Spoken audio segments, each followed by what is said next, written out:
Invites were sent out on the 13th of June, I believe, or at least were ready to be sent out on the 13th of Yes, June. just less than a week before, which is normally a little bit shorter than would have been allowed. Everybody's there anyway. They don't need to travel. Everyone's in Brussels. It's not a ballroom. It's a coach house, a coach sales room. It's a dressed-up coach house used by the Richmond's children as And a sort of playroom and a study room. they've hired in. I've got it somewhere, but it's like miles of silk.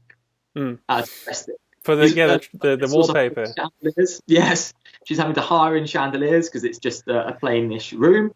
I mean, it looked grand to my eye, but it certainly wouldn't have been a ballroom of London or Bath. And so they're building this amazing ball, and it's not got that many invites. When we joke about the fictional accounts, there's 100 people coming. I think about 250. Yeah, this is a really good book.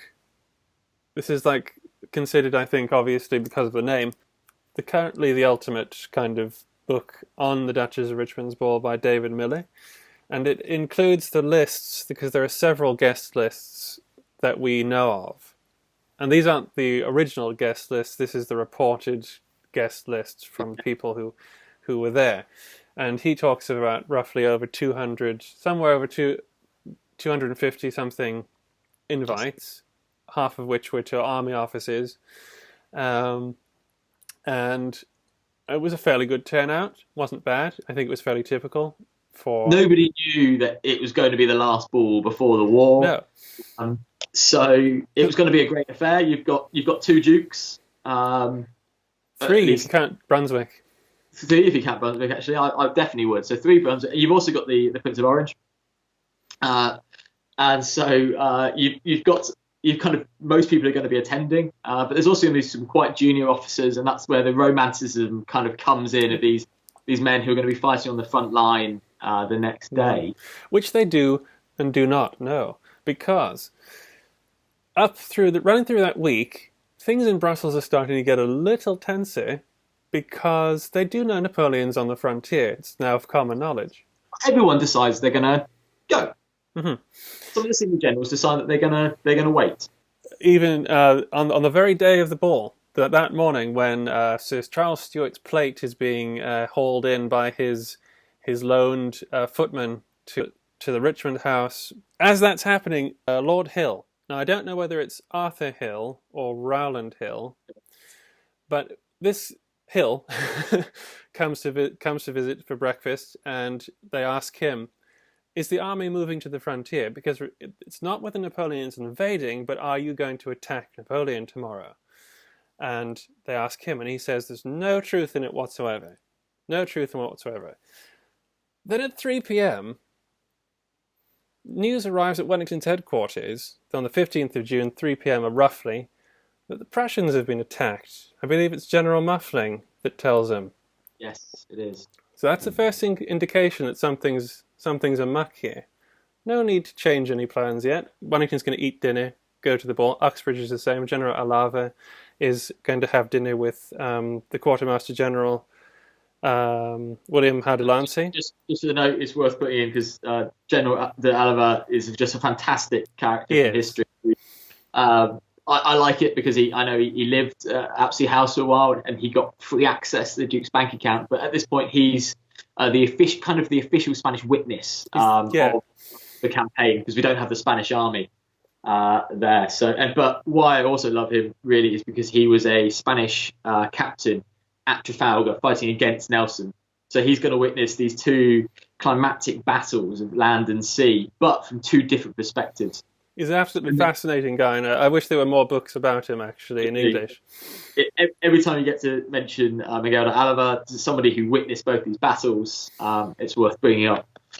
Absolutely, but there's all these dinner parties planned before going to the ball. And I mentioned Sir William Howe de Lancey, and he's interesting because his wife leaves a diary of her very tragic experiences during this campaign. Also, this touches on Wellington's staff as well, which he complained that he wasn't getting the men he wanted because he would have preferred Murray. Yes. who is his quartermaster general in Spain, and he is to Wellington what Berthier was to Napoleon. Only I think Murray had a tougher job because Wellington was completely clear about what he wanted, but in that it had to be done Wellington's way.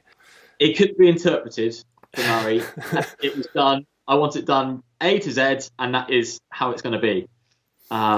So he's got clarity, but he's also got a tougher job that has to be interpreted exactly. Absolutely, but Murray's in Canada, and we have Sir William Howard de Lancey as his quartermaster general, and he's dining with Alava just to prove that society in Brussels is continuing on. They know the French are moving, and this is where Napoleon gets some credit and Wellington gets some criticism, because they know he's moving. So he's engaged with some allies, he's engaged with the Prussians, he's come across them, but they're still not sure that that's going to be his main thrust or if it's going to be a feint. He also doesn't. It's also very hard when you've got an army. It's hard to envision it, but you've got an army of pickets. So these are like forward positions of about 20 men, and they're fighting. And these like small skirmishes are going to become bigger and bigger as they draw in the pickets either side. So a 20 men suddenly becomes 60. Well, is that 60 the beginnings of a regiment, or is that actually just a little skirmish that's going on? So to interpret that at then a local level, but then to interpret it miles away at headquarters, where you can't just send a radio message and get an update. You've got to make a quick decision. Because everything's out of date by the time you hear it. At this point, everything Wellington hears is about an hour or two out of date. Yeah. And Napoleon is attacking the Prussian positions, and he's grabbing for bridges and crossroads at this moment. His advance forces are pushing across, mostly hitting the Prussians. And word eventually gets to this to the British Allied commanders, and actually it's part of the First Corps. So the letter goes. Lots of the dancing's already taken place, and the difference between this and like some modern balls is they do a lot of dancing, and then you sit down for dinner, and then you go and dance again. And the dancing goes on normally till really early morning. And so they're sitting down for dinner, and the lieutenant with the dispatch is riding in for the Prince of Orange. And he turns up, and he's asked to wait 5 minutes so that the course they're eating can be finished. And he stands around in the forecourt outside the Duchess of Richmond's ball, and he waits until he can see clearly his master, the Prince of Orange, through the window, has finished eating. He rushes in. He gives this dispatch to the Prince of Orange, who I think, quite interestingly, doesn't even open it. He just gets up and gives it to the Duke of Wellington. That is the moment when he starts to give orders. What he's reading about, and what he's reading about is General Prince Saxe-Weimar is up at the crossroads at Quatre Bras. He's in General Perponcher's division, part of the Prince of Orange's First Corps. And at that moment, because Wellington by 5 o'clock knew that Napoleon was moving, before he went to the ball, he was in his chemise and slippers, dressing for the ball when it was confirmed that the Prussians were absolutely under attack. And he had given some vague concentration orders for troops to move north. This is very strange for Wellington because, as we said, he doesn't like to give vague orders. But he just says for troops to basically be ready. And so now, ball's in full swing. He's sitting down to supper. Dancing is going on. People are doing what they do in balls. The romance is, beginning to explode across history. And he's just basically reading that Prince Saxe-Weimar, if I'm pronouncing that properly, it's kind of a difficult X to pronounce. If you look at a map, it's an axis point. There's a straight line between Quatre Bras and Nivelles. And Saxe-Weimar doesn't like the idea of leaving Quatre Bras because he's seen the position there and he thinks it's a good position, and he's just going to play it safe and put his brigade there. And it just so happens that at this point, not long after, he gets a bit of action. He gets a bit of play on his line because some French cavalry appear. And not just any French cavalry, the Red Lancers, the Dutch Lancers of the Imperial Guard appear. And they probe his position. And so he sends word back to General Perponcher.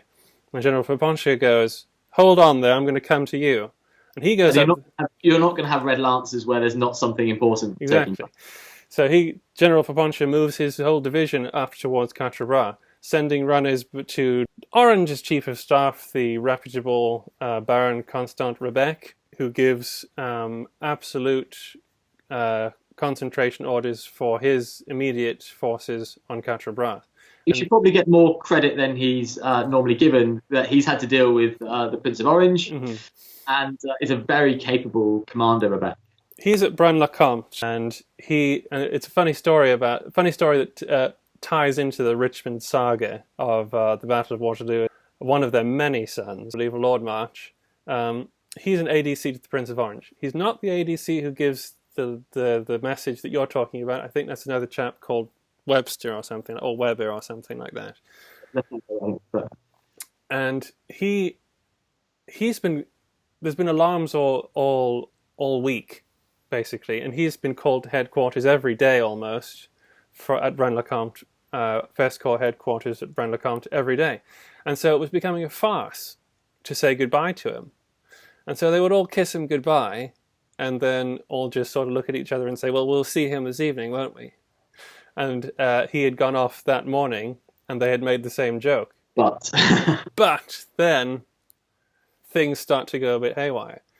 So, meanwhile, back at the ball, one of the reasons I also think the Duke went there is because if other generals and officers are there, he can actually give orders. And like you said earlier, he starts to do this. He's given some orders, some quite vague orders. But in a military term, telling people to get ready is kind of like a stand to. You know that you're going to start packing your camp down. You know to have your equipment ready to go rather than having it all spread out. Mm-hmm. So there is some sense in that. And then he's starting to give orders there and there. And this is where he kind of famously turns to the Duke of Richmond, who's in the military, but he's not really a military man, if that makes sense. That's one of those really confusing things. He's a general, but he has no command. It's no command, but he's there. Yeah. It's his. And he turns to him and asks for use of a side room and a map. And that's when they go in and they lay out this map on a bed, I believe, actually. And he starts then sending his orders that they're going to go down to Quatre Bras. This is the moment where he approves Quatre Bras.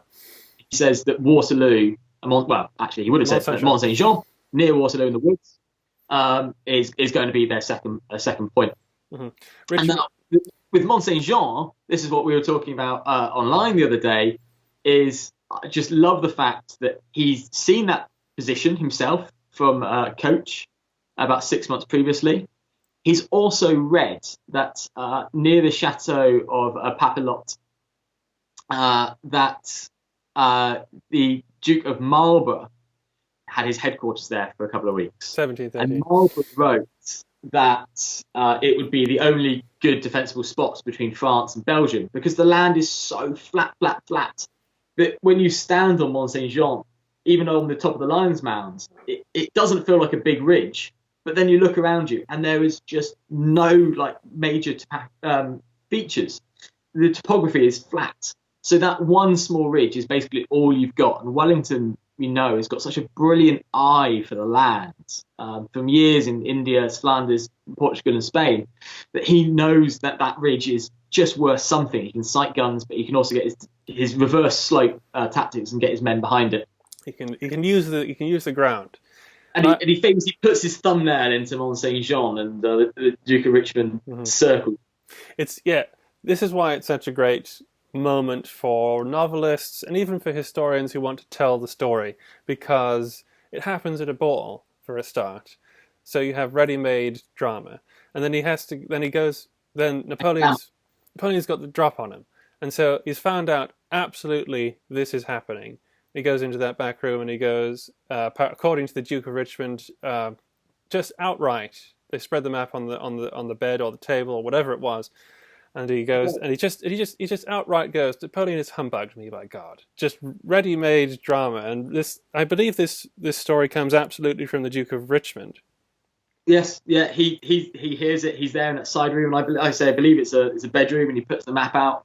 He's hearing all of this, and then officers are then going. They're knowing they're going off to battle. I think the Duchess goes up to Wellington and confirms that this is really Napoleon. I think she might use the term the ogre, or one of the many terms they use for him. And actually, the Duchess does try to implore people to stay for another hour or two, not to ruin her.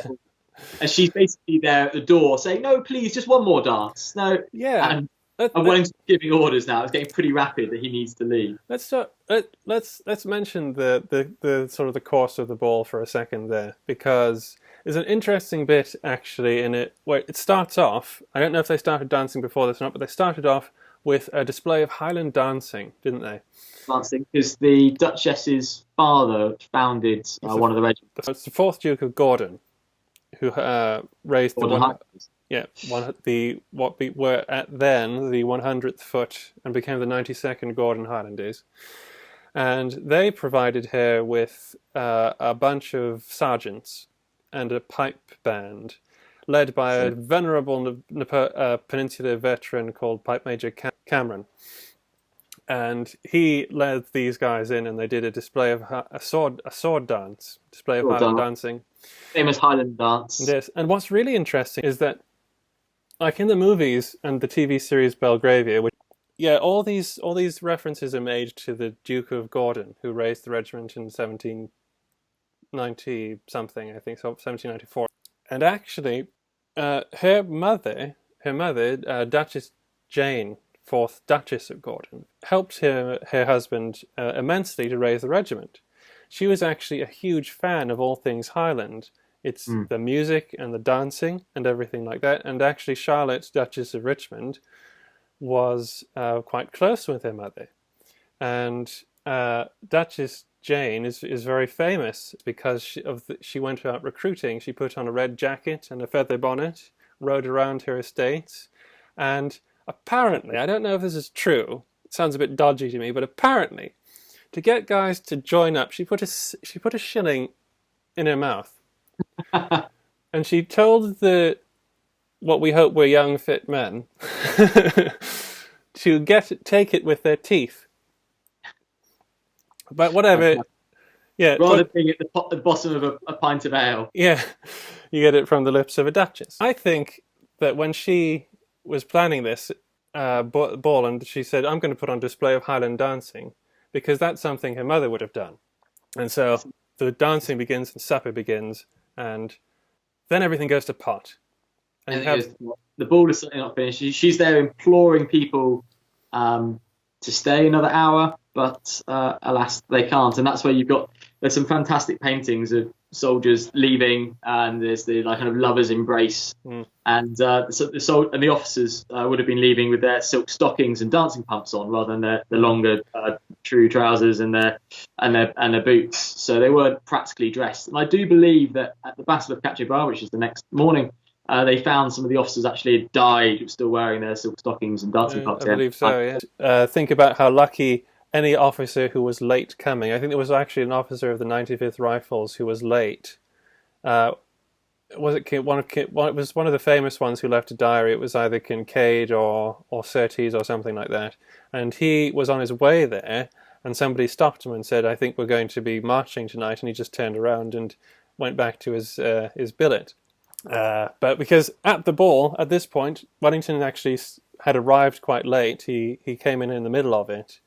Because he could be there and everybody would know he'd be there, as we said before. And he spent the evening talking distractedly with members of the Richmond family, the daughters and some ladies. Daughters, yes. And but they all one or two of them definitely said that he appeared like he was having a good time. But every now and again he would break off in a conversation. He would just go blank, and he would summon the Prince of Orange or the Earl of Uxbridge over, and he would have a word with them, and they would all go and do something.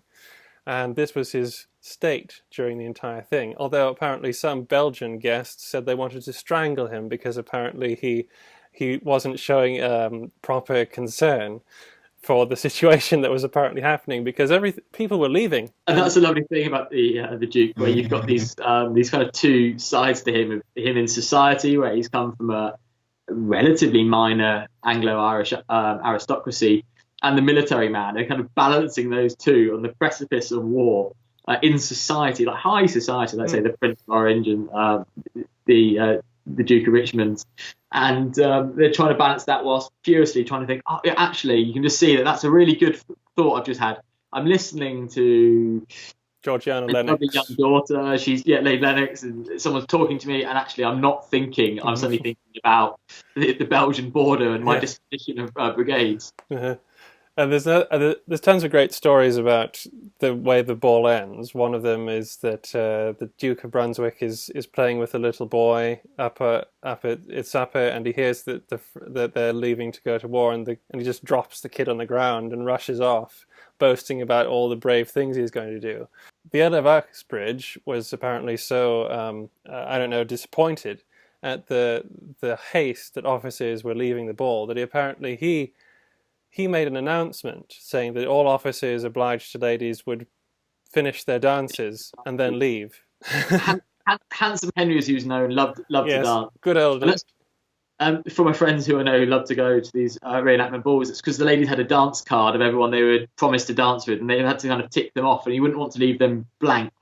So there's a bit of status in there to get them right. So he managed to stem the tide a little bit, and I'm always curious about what the Duchess's last stand at the doorway was about. You know, one part of me thinks it's the really dramatic please don't ruin my ball. The other part of it, which I'm a little more intrigued about, the other part of me thinks that it's the hostess in her. A hostess would bid her guests goodbye. And she might actually say things like that.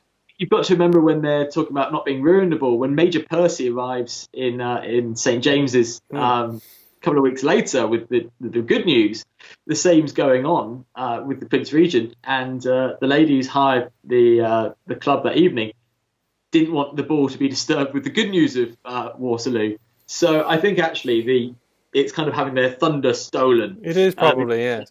They don't want anything to overshadow, but there's no getting away from it. Yes, they're hosting at the door is quite traditional, but to see them off, normally you'd actually have footmen by a door to give people their coats and hats. It's true, so it's a good point. Hostess to be on the door is actually a bit more unusual. And like we said, there's a lot of affecting scenes, apparently, as reported by Georgiana Lennox in that hallway as everybody's leaving. She's moved to tears by the Duke of Brunswick because he is just, I'm going to go and fight now. And Lord Hay apparently is the same. And it breaks her heart that a moment ago everybody was so happy, and now suddenly everybody's going off to fight. And they don't all return. Indeed, it's in the book I mentioned earlier, the one of the Duchess of Richmond Ball does have the casualty figures as well, which I don't remember at the second. It's not horrendous, but definitely people lost friends who were there that night. It certainly would have done. I mean, even Uxbridge himself losing a leg and having a horrible amputation. Mm-hmm. Duke of Brunswick, we've talked about as a Capture and Lord Hay as well.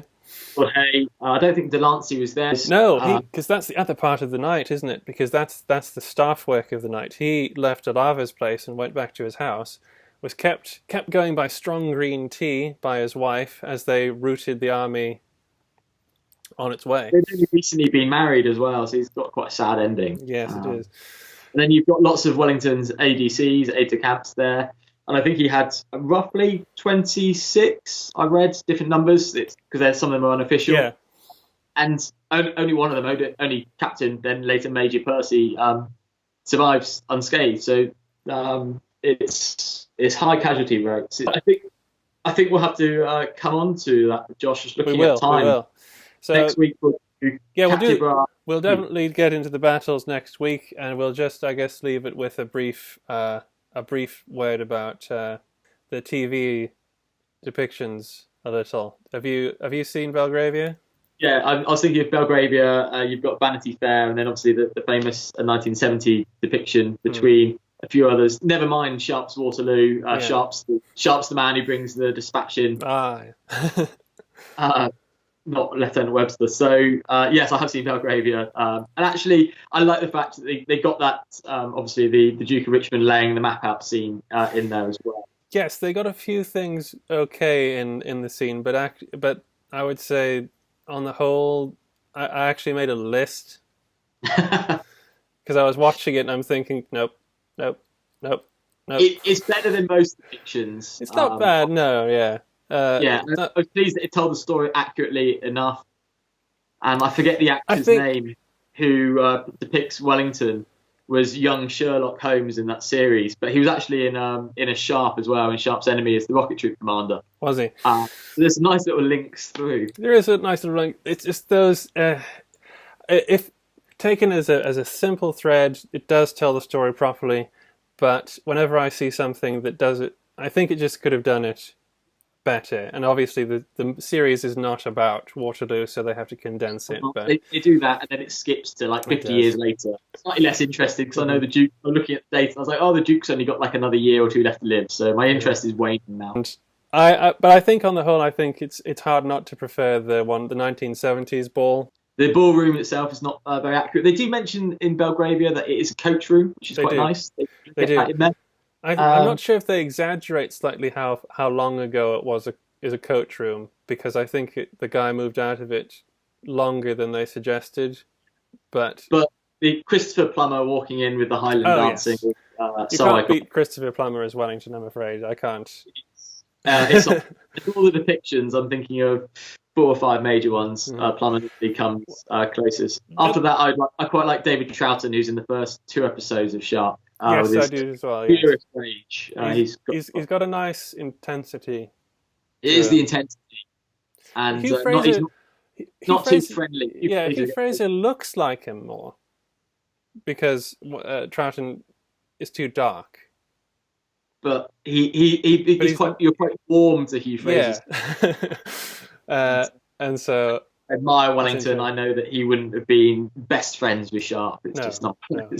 And that was another thing that stood out to me with Belgravia. A little bit of the performance was a little un-Wellington-like. I don't know if that struck you.